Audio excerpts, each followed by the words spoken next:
Hi everyone, Stepan here. I just came back from my game. The Sesvete Open just started and round 1 just finished.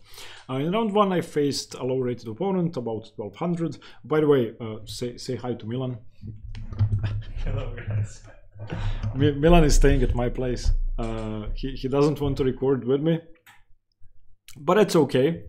He also won, by the way, but he also faced a low-rated opponent. What was his rating? 1680. 1680, so an easy 700 point difference. Anyway, I played c4. Normally I don't play c4, but as you may know, now I play c4, e4 and d4. And my opponent went f5. Of course I couldn't prepare, I had no idea what he plays because I didn't know who I'd get paired against. And I followed Muha M's recommendation of playing g3. Okay, he went knight f6 and bishop to g2 and e6. And now I was thinking, okay, we're gonna get into the classical Dutch. Everything's gonna be great. I know my setups. Muha Marin recommends playing with knight c3 and d3 and then playing for e4. And I felt pretty comfortable, so I went knight c3. Now, knight c3 of course isn't a bad move, but my opponent played pawn to c6, and now I don't think I can play my setup because he wants to play the Stonewall. And next move he's gonna go d5, and I wasn't sure what happens on e4.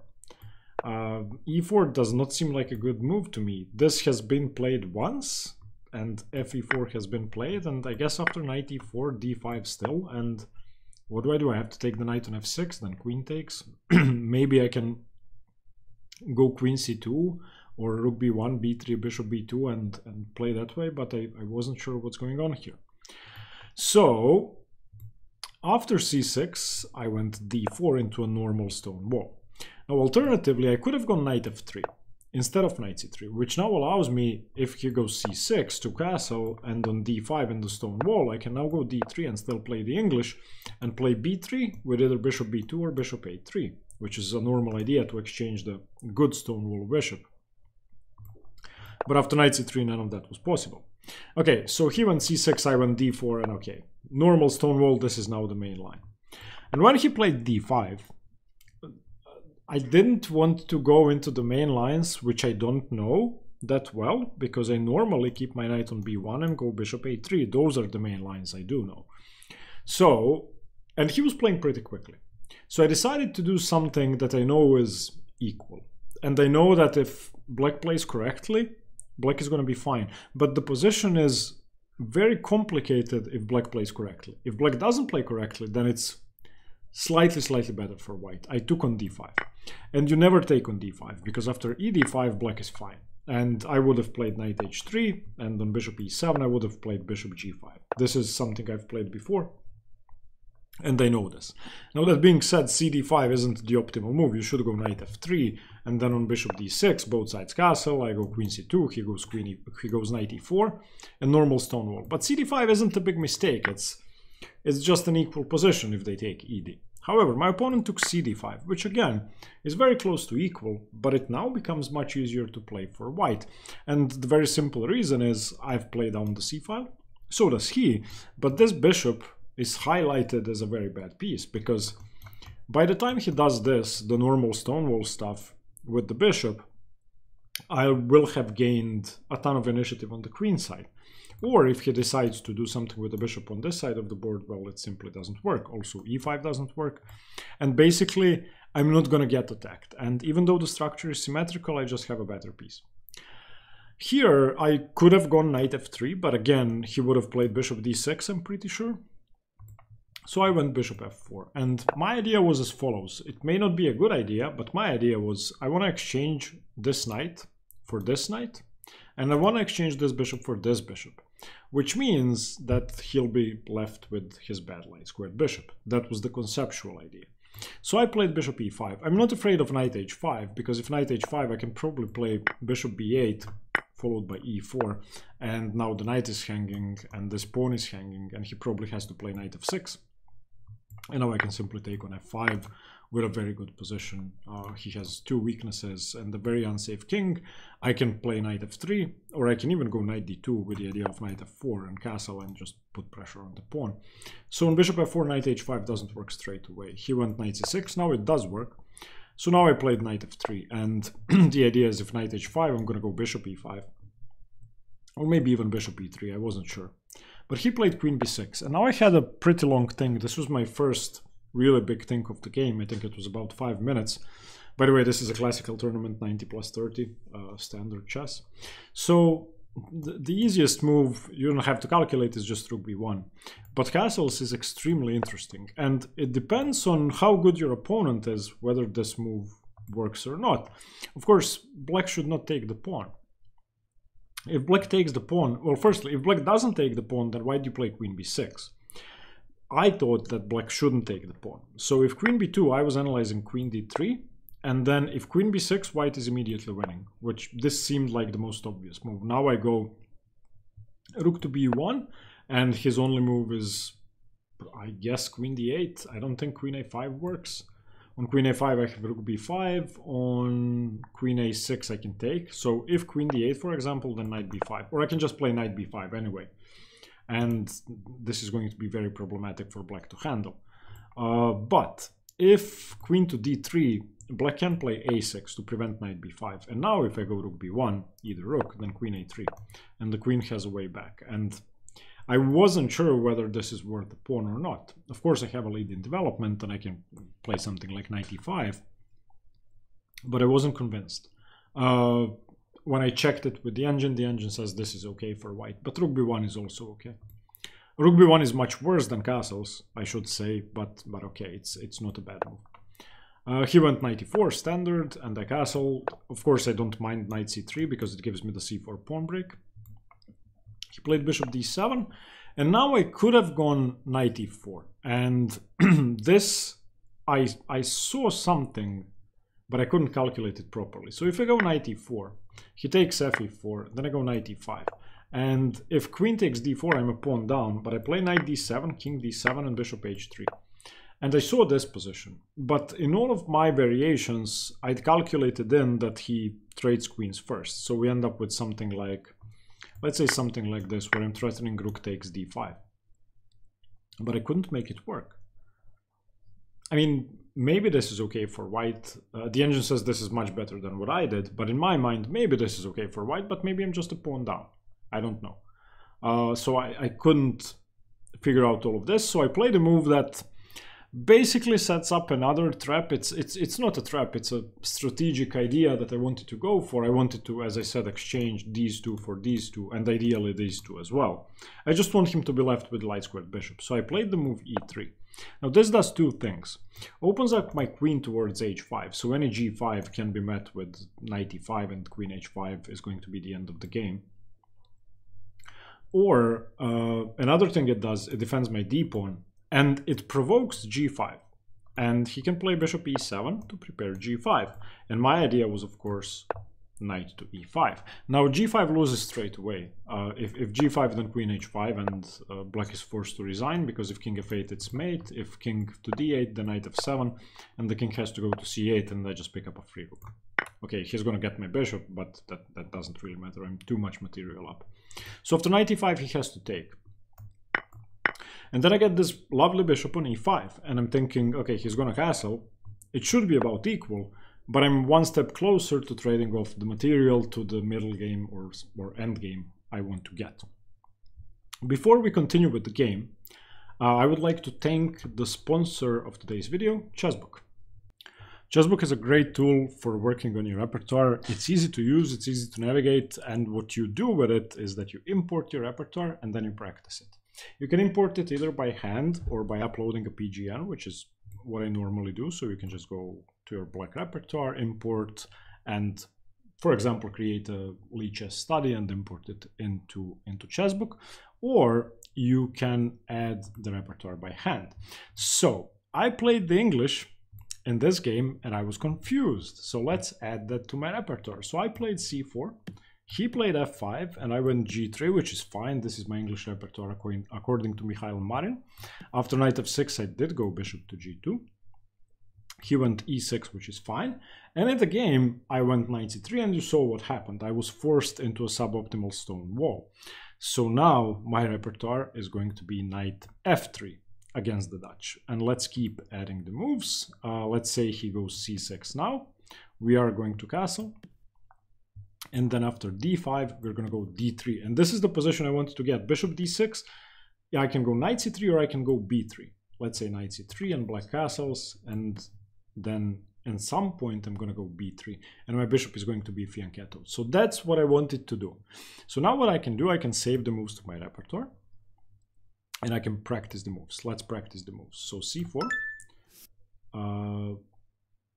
Okay. Oh, okay. It wants to quiz me on my other moves as well. What were my other moves? e4. Okay. g3. Bishop g2. I have a repertoire based on e4 as well, saved. So in this position, I don't go knight c3, I go knight f3. Okay, now I'm going to castle. Now I'm going to go d3. Now I'm going to go knight c3. Okay, and that's what you can do. Or one more feature, which is probably even more useful, you can connect your Lichess and chess.com accounts. And then based on the repertoire you've imported, Chessbook is going to quiz you and allow you to review your mistakes, the mistakes you made in your games. They recently added a new feature, which is playing through model game. So now my opening is e4 and c4 that I've imported. And for black, I have some Sicilian lines. So it's going to find the model game in one of those openings every day and ask me to go through it. So Chessbook is very useful. It's very helpful. I've never had an easier time learning a new repertoire. So check it out. There's a link in the description below. The basic version is free, but you don't get an unlimited number of moves to import. If you want the full version, it's $4 a month if you pay yearly and $5 if you pay monthly. I don't think that's much to get something this useful. Thank you very much. Let's get back to the video. Okay. In this position, I needed to create some counterplay and I needed to stir things up a bit. And there's a move that I didn't consider at all, and that's bishop e4. And after bishop e4, if f takes e4, then there's queen g4. And as I said, I didn't look at this, but when I see it now, bishop f6, rook f6. But now I see that I have knight d5. And as I said, I didn't think of that at all because the bishop is hanging. And then if d4, this should be better than taking with the f-pawn, but it should be pleasant for white because now I can play d5 and ruin the structure completely. Instead, I played a risky, but in my opinion, very natural pawn to f3.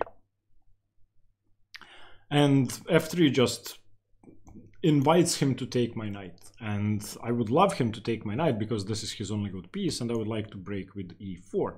So he did. I mean, he probably should go back, but if he goes back, he's worse. And if he takes the knight, I think with precise play, he's equal. Okay, and now he made a mistake. This is the first big mistake of the game. He played queen c6, and I wasn't sure what to do. c4 works, and he cannot take it because if c4, queen c4, then rook b7. And if c4, dc4, then f4, and b7 is going to collapse once again, and I'm going to have a very good position. And if c4, if he doesn't take, then I'm just threatening to take and ruin his structure. So this was one candidate move. The other candidate move was queen to d3. And queen d3, he has to play b5. But I thought if I go e4, it's going to be better than playing c4 straight away. That's not true. C4 was very, very close to winning. I had misassessed the position, but I was thinking after b5, when I play e4, I believe he has to take, otherwise I'm going to take. Fe4, fe4, and now he cannot take once more. If he plays d4, then bishop e4 wins everything. Okay, I'm just going to get the exchange, and he cannot do that. And we did reach this position. Now, at any point, he can trade rooks and go for that. But I mean, I was hoping he wouldn't because I don't want to reduce the material except for the bishops. And what do you know? He played bishop d6. And that's understandable because my pieces look very threatening. and his bishop isn't doing anything, and my bishop is too good. But this is the last strategic exchange I wanted to achieve, and after bishop d6, queen d6, this position is strategically much better for white. I wouldn't say it's winning, an engine would defend, but for a human, this is incredibly hard. And as I said, I didn't want to exchange rooks, so I played rook fe1. That's not the only reason. I also wanted to take. Of course, the queen cannot take, the pawn would have to take, and then I wanted to go rook e5, preparing to double up my rooks. He played the move bishop c6, which is, I feel, the only move. If he plays something else, then eventually I'm going to get something to e5, or I'm going to... Well, he's going to have to go bishop c6 at some point to defend. I think bishop c6 is necessary, either now or later. So he played it immediately. And now I just took the pawn. If he takes with the bishop, I win the b pawn. Whether I take on d5 or not is not important. I think I would have taken, reducing the material down, and now queen takes b5. And this, I think, should be a winning endgame. And if ed5, ed5, like what happened in the game, then rook e5. And he played rook a8, which is understandable. I played rook b1, and he took. And here I was trying to figure out whether de is a good idea, because I want to get the d4 square for my queen. But if I take d, then queen c5, and if we get a position like this, probably it's much harder to win than with the queen zone. So probably I'm winning, but I cannot target the d pawn as easily. I would have to go rook c1, rook c5 or something like that, but I think this can be defended because the e pawn is pretty close to the king, and the king will blockade on e7.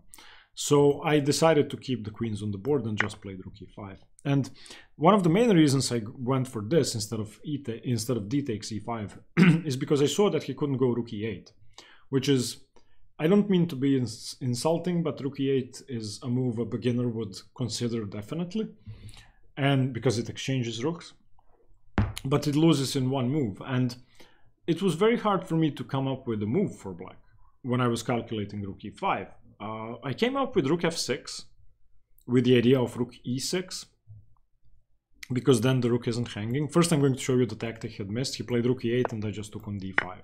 And I mean, it's not even a tactic, it's just a free pawn, because if bishop takes, rook takes rook. So I came up with rook f6 with the idea of rook e6. But I'm not sure he can do that, because I can just go queen e2. So I really had no idea what black should do. Let's see.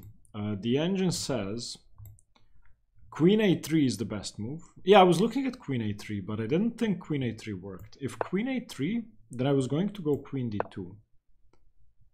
And what does he do now? The engine says h6 and I just win a pawn, and this is okay for black. Oh, if I take a pawn, black is better. Oh, I see why now. He goes b4. Oh, look at this, Milan. He goes b4 here with the idea of queen f3, and black is better.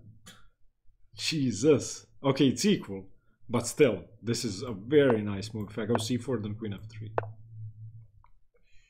Okay, I thought that queen a3 was no good because I could just take the pawn. I didn't see b4 with queen f3. Okay, so I was thinking he should go rook f6. The engine says slightly better for white. Okay. Okay, instead he went rook e8 and lost the game, unfortunately. Bishop d5. Now he played king h8. If he plays king f8, I'm going to mate him. Or win a piece, or both, because if king f8, then queen f5, queen f6 is the only move, and now I exchange everything. Oh no, my rook is hanging. I take the rook first, sorry. I take here, and then he takes... Oh, now he can take with the bishop. Ah, I don't win a piece. Okay, but this is good enough. This is a winning endgame. And if... What else? He can play queen d5, go in for this, but this is just bad. Queen for two pieces, so king h8 is probably the only move. And now I have to take the rook. If I take the bishop, he wins an exchange because my pawn is pinned, so I don't have any other options. Again, if I move my bishop instead of taking, he wins the exchange, so I'm forced to take on e8, and this is forced. And now I couldn't decide what to do. I was looking at queen f5 and bishop b3. Queen f5 with the idea of mates over here and over here is logical. So let's say bishop g6, I just mate him. But I think he goes g6. And then I go bishop e4, and I saw this far, and I couldn't see any further, and I wasn't sure whether it's good or bad to allow him to get the 7th rank for his king for free, because I didn't achieve much. So I wasn't sure about that. But queen f5 was probably good. But I went bishop b3 to give myself the idea of bishop c2. And this sets up another trick. He played a5 and I played bishop c2. Now the trick is, if he plays bishop g6, I win. I win more material. The position is already winning, but if bishop g6, I can just take on b5, because if bishop c2, there's queen e8 mate. So if queen h6, which is the only interesting move for queen c1, then queen f5 wins immediately, because I'm threatening to go to f8 and to go to c8. One of the squares is going to collapse, and the pawn is weak, and everything is weak. What else? Well, he ended up playing g6, he has to defend mate. And now I went queen e2, and this sets up another trap.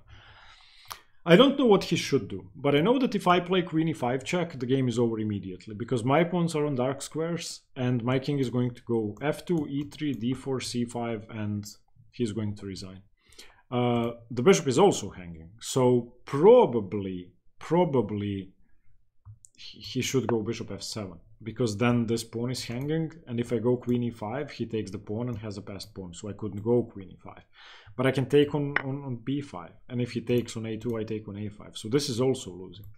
But he went bishop c6, and now the game is over in one move. After queen e5 check, that's it.